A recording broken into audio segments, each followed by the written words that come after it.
이번 시간에는 13장 댐 및 부속 구조물의 설계, 댐에 부속된 구조물의 설계를 어떻게 하는지에 대해서 조금만 알아보도록 하겠습니다.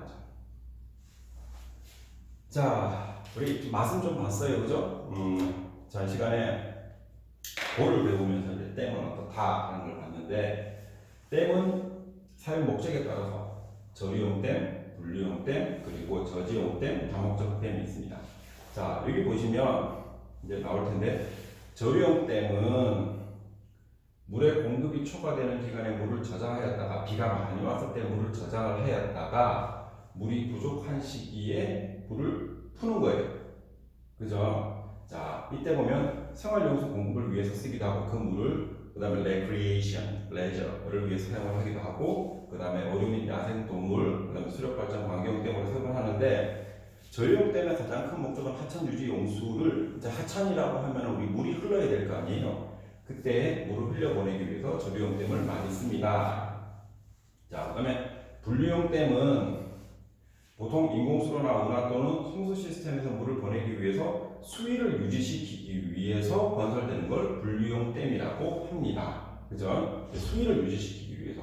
배가 가야 되는데, 배를 요즘 그런 데 많던데, 이제 그 비가 많아가지고 배가 이 육지에 그냥 이렇게 덩그러니 있는 것들. 그럴 때 쓰는 게 분리용 댐이에요. 그 다음에 저지용 댐. 자, 저지용 댐은 홍수량을 지체시킬 때 쓰는 거예요.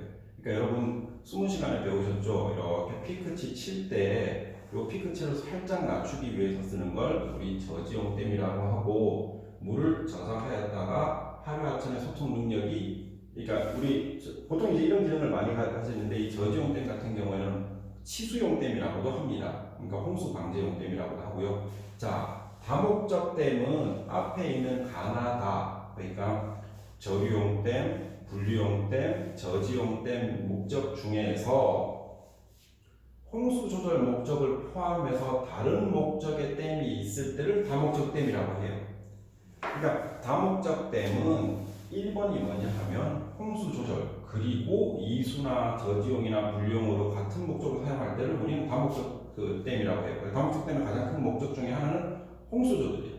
홍수 조절을 포함을 해서 다른 댐을 얘기할 때 우리 다목적 댐이라고 합니다. 중요합니다. 자, 그 다음에 수리학적 설계에 의한 분류는 댐을 원류시키는 댐이라고 하고, 그 다음 비원료 댐이라고 하는데, 통상적으로 댐은 원료 댐이 되는 경우에는 우리는 그냥 보라고 해요. 그죠? 그 다음에 비원료 댐은 우리 수문을 열 때 쓰는 걸 우리 비원료 댐이라고 그러죠. 자, 원료 댐은 정점부 위로 물을 방류할 수 있어서 위어처럼 물을 넘겨, 그죠? 비원료 댐은 물이 댐 위로 원류되지 않고 설계하는 댐으로 다양한 재료를 사용을 하는데, 이때는 수문을 달아야 돼. 그죠? 어떤 아니면 여수 같은 걸 만들어서 댐을 댐 상류부에 있는 물을 하류 쪽으로 물을 보내야 돼요. 그러니까 우리는 이제 조금 댐을 공부하기 위해서는 되게 좋은 게, 우리 옆에 난강댐이 있죠. 난강댐 보면은 우리는 비원료댐, 그죠? 비원료댐. 자, 그다음에 재료에 의한 분류를 여기 보면 흑채용댐, 그냥 이게 옛날 댐이죠. 옛날 사진이죠. 그래서 요즘은 흑채용댐을 잘 쓰진 않고, 그 다음에 우리 사력식댐, 사력이라는 말은 모래 사자에 력자가 자갈로 이렇게 다져놓은 댐을 사력식댐이라고 합니다. 그래서 흑채용댐은 일반적인 댐으로 자연 상태의 흙을 재료로 사용하여 다른 종류의 댐보다는 댐 기초 요건이 엄격하지 않아서 그냥 대충 짓는다. 그죠? 그 다음에 사력식댐은 다양한 크기의 암석을 사용해서 건설하는데, 방수를 위해서 위에다가 콘크리트를 이렇게 라이닝을 하기도 해요. 혹은 여기 위쪽에는 콘크리트 포장을 하기도 하고, 그 다음에 중간중간 댐의 취약부에서는 강철판 등을 대서 우리 지지를 하기도 합니다. 근데 이때 댐 내부에 그리지 못하겠네. 댐이 있으면 여기다 코알을 박아놔요. 얘가 전도되거나 슬라이딩이 되지 않게. 그건 이제 좀 이따가 말씀을 드릴게요. 코알을 사용을 하기도 합니다. 자, 이게 아치댐인데, 예전에 제가 아치댐을 설명할 때 영화에서 본 것 중에 하나가 그 로버트 인간 나오는 게 있었는데, 요즘은 이 아치댐이 그 후보댐이 어디 나오냐 하면은 그 인조인간, 그 로버트 나오는 거 보죠.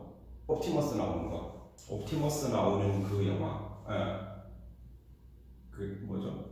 옵티머스, 범블비 나오고 옵티머스. 하여튼 뭐 그 영화 제목은 잊어먹었어. 하여튼 그때 보면 이렇게 아치형으로 여기 두 쪽에 이제 이 안반을 기초로 해가지고 이렇게 아치형으로 이렇게 만들어. 근데 이 댐이 기술도 많이 들어가지만 재료가 적게 들어가요. 왜냐면 충격만 받으면 되기 때문에. 그죠? 자, 원료는 요소를 성장부에서의 사용하고 이러한 장점으로 해서 흑천을 살았기 때문에 원료 구조 분류댐으로 원료 단면에 사용되기도 한다. 이 아치댐이 아니고 이 콘크리트식 중력식 댐, 무거운 걸 사다리꼴 모양으로 이렇게 만드는 걸 우리 콘크리트 중력식 댐, 그 다음에 봉우리를 쳐가지고 이렇게 얇게 이렇게 충격만 받게 하는 걸 우리 아치댐이라고 합니다. 죄송합니다. 그래서 자, 그 다음에 콘크리트 부벽식 댐, 부벽이 뭐냐 하면 요걸 부벽이라고 해요. 넘어지만 로스턴, 요걸 부벽이라고 해요. 자, 부벽식 댐은 물을 지탱하기 위한 상류부의 판과 그 다음에 이걸 지지하는 여러 개의 부벽을 연직으로 구성이 되는데 저는 이걸 본 적이 없어요. 콘크리트 부벽식 댐은 콘크리트의 중력식 댐에 비해서 그 재료가 적게 들어간다. 근데 이걸 하기 위해서는 구조의 삽을 전부 다 잘해서 만들어야 된다는 거죠. 부벽식 댐 대충 아시겠죠? 자, 그 다음에 댐의 안정 해석에 대해서 말씀을 드리겠습니다. 댐의 안정 해석은 이 댐을 이제 좀 복잡하게 그렸는데 이렇게 해서 보통 사다리꼴로 이렇게 그려요. 이렇게 그리면 이게 수평적인 안정과 그 다음에 수직적인 안정을 고려해요. 자, 일단 이 댐이 본체에서 받는 힘은 물에 의한 힘, 물이 중력도 있고 그 다음에 수직에도 이렇게 하죠. 이게 물에 있는 요 F를 나눠버리면 되죠. 벡터 배웠죠, 벡터. 그래서 요 H는 허리전탈. 뭐냐면 수평력. 그 다음에 이쪽은 버티칼. 뒤에 있는 거 버티칼. 수직으로 하는 것들을 우리 무게가 하는 거. 그 다음에 댐에 자중이 있겠죠, 무게. 댐이라는 거예요. 자, 그죠? 그 다음에 근데 물이 이렇게 가져갔다고 이쪽으로 안 흘러? 아니야. 왜냐면 수문도 있을 수 있고 아니면 여수라고 해서 이렇게 또 세워놔서 나가는 것도 있고 그 다음에 물이 지하로 흘러 들어간다. 우리 배웠죠? 우리 유성망, 스트림라인 유성망 할 때 우리 배웠었죠? 그 다음에 여기에 보면 이만큼 퇴사가 생겨요. 퇴사. 세디멘테이션, 그 다음에 earthquake, 그 다음에 지진에 의한 힘도 생기게 된다는 거죠. 지진에 의한 힘도 생겨요. 자, 이때 보면 힘이 이렇게 갈 때 요 포인트를 중심으로 평형 방정식을 세우는 거예요. 이퀄리브리엄 방정식을 세우는 거예요. 그죠? 자, 그러면 댐에 대해서 사용하는 보통 이렇게 만들어내는데 근데 저렇게 쉽진 않아요. 저거 계산할 때 보면 되게 어려워요. 자, 이제 그거 하겠으면 각각 기점에 따라 가지고 뭐냐면 수평으로 하는 리스판스 폴스하고 그다음에 수직으로 하는 리스판스 폴스를 우리 계산을 해내는 거죠. 근데 마이너스가 하나 들어가 있는데 이게 뭐야? 이게 뭐라 그래요? 마이너스가 들어가는 것들은 뭐라 그래요? 이게 부양력이니까 반대 방향, 중력 방향의 반대 방향은 마이너스 값을 집어넣는 거죠. 자, H는 수평 반력 한글로, 그다음에 RV는 연직 반력. 그다음에 여기 보시면 그림에서 보면 요게 X, 요게 Y, 여기 지지점이 되는 거죠. 이걸 중심으로 평형을 하는 거죠. 그래서 반력 작용점 X는 Y점이 돼서 모든 힘들의 모멘트 합을 0으로 놓으면 구할 수 있다. 이렇게 딱 구조 문제로 귀결이 되는 거죠. 자, 댐의 안정 해석에서는 댐에 작용하는 힘들이 전부 다 구해지면은 뭘 봐야 되냐 하면은 중력식 댐의 안전 해석에서는 전도, 댐이 이렇게 있다가 넘어가면 안 돼. 이거 중심으로 모멘트가 걸려서 이거 넘어가면 그걸 전도, 그 다음에 전단, 쓸리면 안 돼. 넘어가면 안 되고, 그 다음에 이게 이렇게 가면 안 돼. 이게 밀어붙여서 쭉 이렇게 가버리면. 자, 그리고 기초 지지력 내 검토가 필요한데 이거는 뭐냐면 치마, 댐이 이렇게 있는데 여기 다짐을 잡아서 이게 쭉 이렇게 가면 안 된다. 그러니까 이 세 개를 안전성을 검토를 해야 됩니다. 이거는 제가 빨간색으로 써놨기 때문에 중요하다 하는 걸 아시겠죠? 자, 그러면 전도에 대해서 안전성, 전도에 대해서 넘어가는 거, 안전계수 fx는 이게 안전계수를 fs 제로로 했는데 이게 safety factor, 안전계수를 safety factor. 자, 전도에 대한 안전성을 나타내는 안전계수 fs는 y점에 대한 전도 모멘트에 대해서 저항 모멘트의 비로 구할 수 있다. 뭐냐 하면 댐이 힘을 받아서 얘가 넘어가. 그러면 얘가 중심으로 모멘트가 걸리겠죠? 이렇게 넘어가 버리니까. 그러면 이렇게 구한다. 그렇죠? 그 힘이 저기 뭐냐? 우리 그 모멘트 구할 때 어떻게 돼요? 힘 곱하기 힘의 수직 방향의 그 작용점의 거리 이렇게 나타내는 거죠. 그래서 x1과 x2는 y점으로부터 댐에 의한 무게 FD까지의 거리를 나타내는 거죠. 자, 그 다음에 전단 파괴에 대한 안전성. 전단은 뭐라 그랬어요? 이렇게 있으면 쭉 밀리는 걸 얘기하는 거죠. 쭉 밀리는 거. 자, 슬라이딩이라고 하는데, 자, 전단 파괴에 대한 안전계수 FSS는 여기 전단 파괴 슬라이딩에 의해서 생기는 것은 수평 방향 힘들의 합력에 대한 댐 저면과 기초부 사이의 저항력의 비로 나타낸다. 이렇게 나타낸다 하는 거죠. 그죠? 이거 식을 이렇게 써 이게 시험 문제 나오진 않아요. 이 시험 문제 나오진 않는데 뭐 계산하라고 이렇게 나오진 않는데 이렇게 했을 때 그러한 개념으로 설계를 하는구나. 혹은 실제로 뭐 댐을 설계하는 사람들에 대해서는 뭐 그렇게 하는데 이것도 마찬가지예요. 댐을 할 때 타우값 같은 게 들어가는 게 뭐냐 하면 자, 타우는 저항력이 부족한 경우 저항을 늘리기 위해 설정하는 막대공의 수평 단면적 AK에 작용하는 단위면적 간 전단 응력. 자, 이 책에서 타우는 통상적으로 전단 응력을 나타내요. 전단 응력. 자, CF는 마찰계수. 자, 프릭션 코에피션트라고 얘기하겠죠. 자, 이렇게 나타낸다라는 거죠. 요 챕터로 가지고 댐을 설계할 수는 없습니다. 댐 설계는 훨씬 더 복잡하니까. 자, 그 다음에 지지제득에 대한 안정 해석. 자, 이때 보면 여기 E라는 게 나오죠. 이게 뭐냐 하면 자중의 중심과 여기 보면 댐 저면 중심 O를 댐 저면의 중심 O를 중심으로 한 발력 모멘트와 압축력 모멘트를 갖게 놓으면 중심으로부터의 발력 RV가 작용하는 지점의 편심거리 이게 이센트릭을 구할 수 있겠네. 그걸 E라고 표현한 거죠. 그죠? 댐 저면의 중심은 뭐 여기야. 근데 이게 힘의 저기 중심점은 여기가 아니고 뭐 여기가 될 수 있는 거죠. 요 발력이 중심이 될 수 있는 거죠. 그죠? 이런 식의 되어 있는. 그럼 그게 편심거리라고 하는 거죠. 편심거리. 자, 그래서 안전한 조건에서의 댐에 작용하는 수평력 및 연진력의 합력이 기초의 지지력과 평형을 이루게 돼야지 우리는 안전하다고 하는데 요 발력을 계산할 때는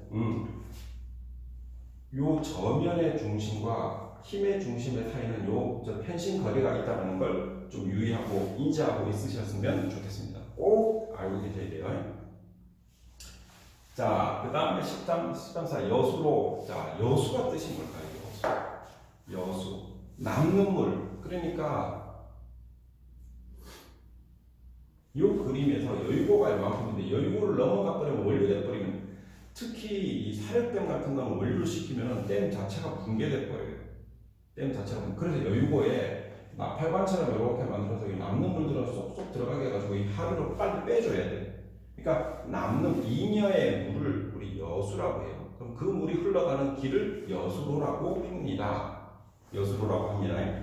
자, 여수로는 저류용 또는 저지형 댐에서 저류 능력을 초과하는 잉여의 물을 배수시키기 위해 설치되는 댐 부속 구조물인데 여수로는 자유낙하에서 넘기기도 하고 원료형으로 넘기기도 하고 그 다음에 칙수형에서 넘기기도 하고 나팔형으로 넘기기도 하고 사이펀형의 여수로가 있는데 보통 보면 저는 칙수로 이용하고 그 다음에 나팔형을 많이 봤어요.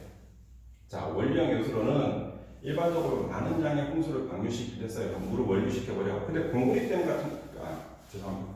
같은 경우는 원류시켜도 뭐 전도되거나 아니면 슬라이딩이 일어나거나 그렇진 않는데 이 사육댐 같은 경우에는 아까 말씀드렸다시피 원류시키면 큰일 납니다. 그래서 댐체가 완전히.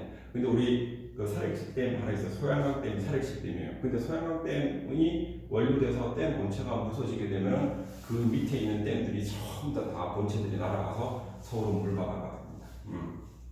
자, 그 다음에 끝으로 광폭의 사각형 위였다고 할 수 있다. 우리 위에서 유리한 거 하는 거 배웠죠. 자, 원리형 여수로에 놓으면 일반적으로 예언위를 통해서 유출되는 수맥의 아랫면의 곡선과 동일하도록 설계를 하는데 여수로 노면과 수맥 사이의 부합을 줄이고 공동현상에 의한 구조물의 소성을 방지하도록 설계를 해야 된다. 그래서 물이 이렇게 많이 원류돼서 넘어갈 때 여기에 진공이 생기면 이쪽에 있는 댐 본체가 손상이 일어나 떨어져 나와. 그걸 캐비테이션이라고 해요. 이쪽이 진공이 걸리면서 이쪽에 있는 구조물이 이쪽으로 떨어져 나오는 현상을 우리 캐비테이션 공동현상이라고 합니다. 저는 이거 펌프에서 여러 번 봤어요. 펌프도 그렇고 그 다음에 관에서 공기가 들어가 관에서 공기가 이렇게 도출될 때 관 자체가 이렇게 손상을 입는 것도 여러 번 관측을 했습니다. 아주 캐비테이션 아주 무서워요. 생각보다. 자, 그 다음에 축수형 여수로. 자, 물이 이렇게 꽉 차 있는데 옆으로 이렇게 쭉 가서 이렇게 와요. 옆에 보면은 남는 물이 이렇게 흘러서 이렇게 돼요. 축수형이 뭐냐면 옆에 있어. 댐 본체가 있으면 옆에 있어요. 옆에 물이 이렇게 옆으로 해서 쭉 흘러가는 거예요. 자, 여수로 배수, 또 여수로 정전부가 평행하도록 유치해야 되고, 그 다음에 이 여수로 때문에 수위가 계속 유지되죠. 만약에 비가 연락이 많이 와가지고 비가 수위가 막 계속 올라가는 거 이 여수로의 통수하면도 커버를 못한다. 그러면 수문 열어야죠. 자, 여수로 정전을 통과한 물이 축수로로 떨어져서 90도 방향을 떨어져서 이쪽으로 떨어지게. 그래서 축수잖아. 댐 본체가 있으면 넘어서 이렇게 90도로 방향을 바꾸어서 하루 방향으로 흐르게 되어 있는 여수로를 얘기를 하고, 보통 칙수로는 개수로, 광거 또는 광거로 이루어지는데 보통 관로로 설계하지 않고 보통 개수로로 설계를 하게 됩니다. 개수로로 설계를 하게 됩니다. 아시겠죠? 자, 그 다음에 나팔령 여수로. 여기 빨간색으로 써놨네. 나팔령 여수로. 수위가 이렇게 있으면 얘가 뭐냐 하면은 여기 보면 나오는데 여수로 입구 형태라고 해가지고 요놈이 물이 이렇게 흘러들어갈 때 슉 하면서 이렇게 막 흘러들어갈 때 이 소용돌이 치면서 이렇게 흘러들어가지고 여러분 그거 세수할 때 우리 개수대에 물 받아놓고 쓸 때 물 한번 뺄 때 보면은 자기가 이 떼국물 같은 게 빙빙 도는 거 보셨어요? 빙빙 돌면서 흘러가죠. 두근 플러스에서 물 뺄 때 어떻게 돼요? 회전시키면 더 빨리 들어가죠. 그때일 때 교란이 일어나지 않도록 하기 위해서 저희들이 이런 구조물을 달아놓기도 해요. 자, 나팔령 여수로는 여수로 설치에 공간적인 제약이 있거나 지형학상 다른 여수로 설치하기 곤란한 경우에 설치를 하는데 나팔령이 딴 게 아니고 이게 나팔령을 이렇게 생겼어요. 이렇게 물이 이렇게 들어가는 거예요. 이렇게 그 병 주둥이 이렇게 나팔령으로 생겨서 이건 지금 잘못 그렸는데 이렇게 생겼어요. 자, 그 다음에 나팔령 여수로에서 구성물은 원형 원료 단면, 그 다음에 연직관, 그 다음에 망곡부, 그 다음에 수평발로, 그 다음에 종말 구조물로 쭉 물을 하루로 뺍니다. 나팔관을 생겨서 물이 이렇게 들어가게 하는 것들을 우리 이 나팔령 여수로라고 해요. 근데 크량은 별로 중요하지 않고, 이렇게 생기는 걸 그림에서 보셨을 거예요. 이건 사이펀형이죠. 여기 중간에 중지관이 있는데, 사이펀이 뭐냐 하면, 여기에 있는 물을 여기에 있는 물을 나는 한 요 정도로 내리고 싶어. 근데 여기 벽이 이렇게 있어요. 벽이. 요거 호수를 이렇게 연결시켜서 저는 군대에서 해봤는데 저기 위쪽에 있는 그 석유 그때는 우리 그때 등유 이런 거 뗄 때 탱크는 여기 있고 나는 여기서 그 기름을 받아야 돼. 근데 그 군대에서 가장 많이 하는 건 뭐죠? 5갤런 통 들고 가서 막 기름 받아오거나 그게 힘드니까 호수를 요렇게 해가지고 입으로 빨았다가 그렇다 보면 어떻게 돼? 기름이 이렇게 넘어오죠? 그걸 사이펀 현상이라고 그러죠? 여기 요만큼 물이 흘러가지 않는데 내가 여기다 진공을 걸었다가 탁 놔버리면 물이 빨리 올라와서 이렇게 넘어가는데 요 수위가 내려올 때 이 수위보다까지 올 때는 계속 물이 이쪽으로 내려오게 되는 거죠. 중간중간에 난 이게 사이펀을 계속 걸어주는 장치가 이렇게 만들어주는 거예요. 이해하세요? 내가 군대 갔다 온 남학생은 이해할 것 같은데 우리 학생이 군대를 안 가가지고 이런 걸 한번 해보면 되게 재밌는데 그걸 사이펀을 여수로는 저수지 수위를 적절한 변동 범위 내에서 유지시키는 것이 바람직한 경우에 낮은 수도에 소량의 물을 배제시킬 때 필요합니다. 이거는 많은 양은 되지 않아요. 많은 양은 되지 않아. 자, 이걸 사이펀형 요소라고 합니다. 자, 그 다음에 여수로상의 수문, 우리 수문이에요. 자, 여수로 정점부에 설치된 수문은 주로 홍수 유출량을 조절하기 위해서 설계된다. 그러니까 수문을 열 때는 언제 여냐하면 저는 진양호보다는 어디지? 그 대전에 있는 대청댐에서 문 열 때 항상 놀러 가는데 가다 보면 수문 열 때 물이 확 나올 때 안개처럼 이렇게 그 물 에어로졸들이 필 때가 참 이뻐서 가요. 그러면 조명도 잘 비추고 하는데 뭐 지금은 코로나19 때문에 이렇게 모여서 그런 거 보고 막 그러면 안 되는데, 네. 그래서 수문에는 연직 개폐, 요게 연직 개폐식, 연직 좀 수직으로 왔다 갔다 하는 거 연직 개폐식 수문이 버티컬이라는 말 들어가 있죠. 그 다음에 테인턴식 수문, 뱅글뱅글 도는 거 있고, 그 다음에 드럼식 수문, 그리고 굴림식 수문 등이 있습니다. 여기 연직 개폐식 수문이에요. 옛날에 가장 많이 썼고, 이게 번향기가 있어가지고 얘를 띡띡띡띡띡띡띡띡띡띡 하면 물이 슉 이때 여기 밖에 도수가 막 생기고, 네, 그렇습니다. 자, 이게 테인턴식 수문인데 이게 뭐냐면 이렇게 생겨서 이게 왔다 갔다 이렇게 이 방패처럼 생긴 게 이렇게 왔다 이렇게 하는 거예요. 이렇게. 자, 가장 널리 사용되는 요수로상의 수문으로 가장 단순하며 신뢰성이 있고 비용도 적게 듭니다. 근데 이것도 구조 해석을 할 때 조심해야 된다. 자, 물과 접촉하고 있는 부분에 원호 곡면으로 되어 있으며 곡률 반경의 중심에 핀으로 연결이 되어 있어서 이를 중심으로 수문을 개폐를 하는데 무식에 상당히 유의를 해야 되며, 네. 자, 요거는 좀 반대예요. 물이 이쪽에 있고 이게 이렇게 흘러갈 때도 있고, 혹은 이렇게 돼 있고 물이 이쪽에 차 있고 이게 이렇게 이쪽으로 반대로 흘러갈 때도 있어요. 근데 지금 이 그림은 이쪽에서 이쪽으로 흘러 들어가는 그림을 얘기하고 감쇄봉. 울퉁불퉁하게 만들었어요. 그러니까 물이 이쪽에서 들어갈 때 에너지를 빨리 솟아시키기 위해서 이런 감쇄봉들을 둔다는 거죠. 네. 자, 이제 드럼식 수문을 해서 보셨을 때, 나는 이거 저기 뭐냐, 어디서 봤더라? 강원도 어디 가서 내가 봤는데, 여기 드럼식 수문 이렇게 생겼어요. 그러니까 안이 비어 있어야 되는데, 물이 차 있으면 얘가 무거워가지고 잘못하면 이걸 올리면, 여기에 그 물을 빼는 장치도 있어요. 공기를 채우는 장치도 있고. 자, 드럼식 수문은 비교적 긴 경관에 적용하기 편리한 수문 형식이고, 때는 길어. 수문이 길어. 그 다음에 여수로 정상부에서 공실이 있어서 수문이 공실에 들어가면 상단부가 여수로 노면과 일치하도록 설계가 되어 있습니다. 이걸 공실이라고 해요. 이게 쭉 들어가면 물이 빠지고 이렇게 나오겠죠. 이렇게 흘러가겠죠. 그죠? 요거 힌지고, 자, 공실에 물이 차게 되면 속이 빈 공간으로 된 수문이 뜨게 되어 수문이 닫힌다는 거죠. 자, 여기다 물이 들어가면 어떻게 돼? 얘가 물이 들어가 있으면 안 되겠죠. 여기 물이 들어가면 얘가 떠버리죠. 여기 물을 집어넣으면 얘가 어떻게 돼?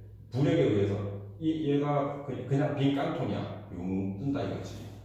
그죠? 반대로 공실에 물이 배출되게 되면 수문이 힌지축으로 공실로 들어오게 돼서 수문은 열리게 된다. 많이 사용을 합니다. 그 다음에 굴림식. 자, 이렇게 생겼어요. 이 케이블을 배양실에서 땡땡땡땡땡 하면 이게 드르륵 오면 물이 이렇게 쭉 흘러가게 되는 거죠. 네, 그렇게 생겼어요. 이렇게. 네, 이거 공사하는 과정이고. 자, 굴림식 수문은 여수로 정점부의 벽각 사이에 설치한 철제 실린더로 각 교각마다 기호홈이 설치된 경사진 레일이 있어서 실린더에 설치한 기호홈과 일치하도록 되어 있어가지고 케이블을 당기면 드르륵 올라가게 된다는 거죠. 자, 그 다음에 우리 하이드롤릭 점프 많이 봤죠? 도수. 자, 도수는 사류 상태로 흐르던 흐름이 갑자기 상류 상태로 변이하는 현상을 얘기한다. 자, 한 번 더. 사류는 프라우드 넘버가 1보다 크다. 프라우드 넘버가 1보다 크다는 말은 관성력이 중력보다 크다. 관성력은 뭐냐? 속도 에너지다. 유속이 빠른 흐름이. 상류는 서브크리티컬. 프라우드 넘버가 1보다 작다. 프라우드 넘버가 1보다 작다는 말은 관성력이 중력보다 작다. 그러면 속도가 느린 흐름으로 바뀔 때 일어나는 걸 하이드롤릭 점프라고 합니다. 근데 이게 왜 중요하냐? 수학공사 면접 가면 도수란 이런 거 물어본단 말이에요. 하이드롤릭 점프를 설명하세요. 그러면 이렇게 설명해야 되잖아요. 이렇게 설명해야. 아시겠죠? 이렇게 설명해야 돼요. 이렇게 설명해야 돼요. 자, 도수로 인하여 물이 가지고 있는 에너지가 감소하게 되므로 요수로를 통해서 원료하고 있는 물이 가지고 있는 높은 에너지를 요수로 하류구에 감세봉 아까 제가 보여드렸죠,를 설치하여 도수를 발생시켜 에너지를 줄여야지 어떻게 돼? 하류구에 세굴이 일어나지 않는다. 자, 도수를 실무에 적용하는 경우가 많이 있으면 대표적인 예로 댐 위험 및 기타 수리 구조를 통과하는 물이 가지고 있는 에너지를 감소시켜 구조물 하류구의 세굴을 방지하는 게 1번. 그 다음에 관측수로 하류구에서 수를 회복하거나 수위를 상승시켜서 관계용도로 물 공급 목적의 수로에서의 높은 수위를 유지하는 것은 잘 난 보지는 못했어. 근데 이 2번, 이게 뭐냐면 수위를 높여요. 자, 다른 건 아니고 그 제가 했던 일 중에서 그 볼을 만들어 놓으니까 좋은 일이 하나 있더라고요. 여러분 하만 가면 좋은 게 뭐죠? 이렇게 수박이 유명하죠. 근데 그 수박이 되게 좋은 게 그 수박이 이제 땅에 있잖아요. 수박이 나무에 들리지 않잖아요. 근데 그러다 보니까 다른 건 모르겠는데 이 볼을 만들어 놓으니까 지하 수위가 높아져요. 왜냐하면 하천에 흐르는 물의 수위가 높아지면 지하 수위도 따라서 높아져요. 근데 그때가 제가 여기 왔을 때 2013년도가 14년도에 되게 가뭄이 들었을 때에도 수박 농사가 잘 됐어요. 수박 농사. 그게 뭐냐 하면 하천의 수위를 높여놓으면 지하 수위가 높아지고 그래서 관계용이나 물 공급하는데 되게 좋다라는 걸 얘기를 한번 해드리려고 그 말씀을 드렸습니다. 자, A프로는 뭐야? 앞치마지, 앞치마. A프로에서의 수위를 A프로는 댐에서 나왔을 때 댐에서 이 댐의 하류구에 있는 그 부분을 우리 A프론이라고 하는데 그쪽 부분의 수위를 상승시켜가지고 중력을 증감시킴으로써 A프론에 있는 부양 압력을 감소시킬 때도 사용을 해요. 자, 그 다음에 연직수문, 우리 연직수문 배웠죠? 이렇게 되는 거. 하류구가 잠기면 US2가 감소하므로 도수를 발생시켜서 수문을 통한 유량을 증가시키기도 해요. 자, 사류를 발생시키거나 통제단면을 존재하게 하여 관측소의 위치가 가능하게 하기 위해서 사용을 하기도 해요.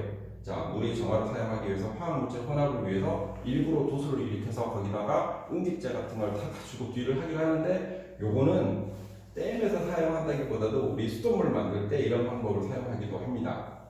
그 다음에 도시에 물 공급을 하기 위해서 공기 주입을 위해 사용하는데 이게 뭐냐면 여러분들 물 깨끗하게 하려고 분수 틀어요. 분수는 사람이 보기 좋게 하는 것도 있지만 사람들이 분수 보면 기분 좋다라고 하는 것도 있지만 물을 위에 있다가 떨어뜨려서 도수 같은 걸 확 발생을 시켜 놓으면 공기 종이에 있던 산소가 물속으로 잘 녹아 들어간다. 이제 그럴 때는 DO가 높아지기 때문에 물을 정화하는 그 현상이 있습니다.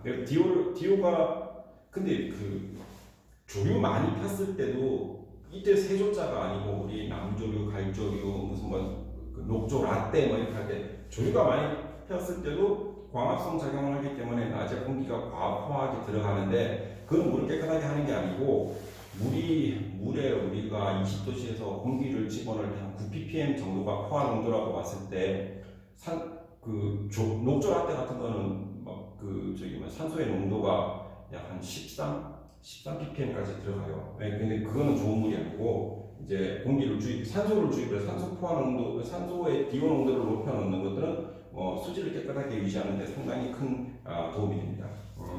자, 우리 도수의 기본 성질, 도수 배웠죠? 이렇게 되는 거죠. 상류가 되는 현상. 자, 도수가 발생할 때의 기본적인 특성은 도수 전후의 수심관계, 수위관계, 도수로 인해서 에너지의 손실, 도수의 효율, 도수의 높이, 길이 등이 있으며, 자, 이걸 뭐 한다? 프라우드 넘버로 나타낸다. 에너지선이죠. 이게 에너지선이에요. 이게 뭐야? 헤드 로스. 자, 요거는 수심. 또 1번 단면, 2번 단면. 이렇게 나눌 수가 있겠죠. 그럼 보시면은 도수 전후의 수심을 이러한 식으로 나타내는 거는 저희들이 7장에서 했어요. 개수로에서 벌써 했어. 이렇게 했어. 자, 이때 들어가는 이게 프라우드 넘버예요. 이때 들어가 있던 이 넘버가 프라우드 넘버입니다. 자, 둘 중에 하나만 외우시면 됩니다. 자, 그 다음에 도수로 인해서의 에너지 손실은 도생이 좀 이것도 배웠습니다. 손실은 도수 전후의 비에너지 차와 같다.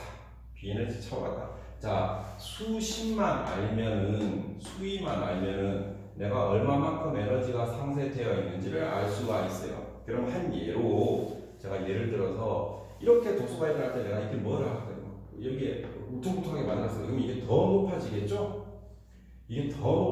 그죠? 에너지가 그만큼 상실되고 헤드로스가 많이 생긴다라는 거죠. 헤드로스가 많이 생긴다. 자, 그 다음에 효율이란 말은 도수 전후의 비에너지 E에 대해서 도수 전 비에너지 E와의 비를 도수의 효율이라고 한다라고 하는데 이거는 파란 박스가 없으니까 외울 필요가 없어. 그냥 효율이란 말은 서로의 비에너지 사유일 때하고 삼유일 때 비에너지의 비라고만 얘기를 하시면 됩니다. 자, 그 다음에 도수의 높이는 외우지 말고 차라리 외우려면 이걸 외워라. 도수 전후의 수심을 외우시면 됩니다. 아시겠죠? 자, 그 다음에 도수의 길이 얼마만큼 길어지냐, 이게 안정화를 찾을 때까지 요까지를 우리는 도수의 길이라고 합니다. 이 그림 보면 도수의 길이를 알 수 있어요. 도수의 길이는 도수의 시작 시점으로부터 도수의 파행이 끝나는 지점까지의 거리 L이라고 표현을 하는데, 도수의 길이는 이론적으로 결정하기 연락이 어려워서 나는 이 표를 사용을 하겠다. 자, 이게 표가 나오면 노하거나 당황하지 말고, 특히 임산부 같으신 분들도 이렇게 아재 개그예요. 자, 근데 이쪽이 프라우드 넘버야. 그죠? 프라우드 넘버일 때 이때 보면 요 Y2와 L의 비를 요렇게 찾아내면 되는 거예요. 그죠? 이미 만들어 놓은 표에 대해서 이게 이제 실험을 했는데 프라우드 넘버와 무차원 비, 요런 비 등으로 나타낼 수가 있대요. 찾아내면 돼, 요렇게. 그러면 도수가 이만큼 되면 이게 왜 중요하냐면 내가 제방을 쌓을 때 L이 어디까지 지속이 되는지 하고, 여기는 제방을 좀 더 높여놔야지 물이 밖으로 튀지 않겠죠. 그죠? 그래서 제방의 길이를 계산을 할 때 내가 여기에 여기까지는 제방을 이렇게 쌓다가 여기 좀 더 높게 쌓아야 되겠죠. 물이 왜냐면 도수가 높이가 있으니까 여기 또 튀어나올 거 아니에요. 그러니까 이 L에 따라서 양쪽에 있는 제방의 높이가 결정되고 높은 제방의 길이가 결정되기 때문에 토목공사에서는 경제성을 고려할 때 요거를 찾아낼 줄 알아야 됩니다. 그래서 도수의 길이도 심심치 않게 중요하다라는 것들도 여러분 알아주시기 바랍니다. 자, 그 다음에 도수의 수명 곡선은 이제 요 곡선 얘기하는 거, 요 곡선 얘기하는 거. 여기 y분의 x의 요 곡선을 얘기하는 거예요. 자, 도수의 수명 곡선의 모양은 감세공 700에서의 요요를 결정하기 때문에 필요합니다. 맞습니다. 요요를 얼마만큼 줘야 되는지가 필요하고, 또한 실험으로부터 도수가 발생하는 수평수로의 바닥에서의 연집 방향 압력이 수평곡선에서 얻는 압력과 같다는 결과를 중으로 구조적인 설계를 하기 위해서 얘가 예측하는 게 필요한데, 여기 보면 안정하게 Y2에서 Y1을 빼는 게 HJ야. 그죠? HJ분의 여기 X까지를 이렇게 B로 담아놓고 프라우드 넘버별로 곡선을 그려놨어요. 그죠? 그러면 내가 이걸 찾아낼 수가 있어요. 그죠? 그러면 Y하고 X를 아니까 이걸 이렇게 그려낼 수가 있겠죠. 이 곡선에 따라서 이렇게 생기는 거예요. 자, 여기 보면 프라우드 넘버가 수면 곡선이니까 프라우드 넘버가 작을수록 플랫하게 가죠. 프라우드 넘버가 클수록 위로 이렇게 가죠. 천천히 이렇게 가죠. 프라우드 넘버가 큰 놈이 밑에 있고, 프라우드 넘버가 작아질수록 이렇게 위로 간다. 네, 그 특성을 여기는 표에다 그렇게 써야지. 프라우드 넘버가 클수록 밑으로 가고 아래로 가고, 프라우드 넘버가 작을수록 위로 간다. 이렇게 써놓으시는 게 아마 여러분들한테는 도움이 되실 겁니다. 자, 이번 시간까지 13장 댐 및 부속 구조물 설계에 대해서는 다 배웠습니다. 이제 다음 시간에는 우리 연습 문제 풀이로 지난번 시간 배웠던 중도 우리 토목기사 시험 문제 연습 문제 풀이를 계속 할까 합니다. 예, 다음 시간에 여러분 뵙도록 하겠습니다. 감사합니다.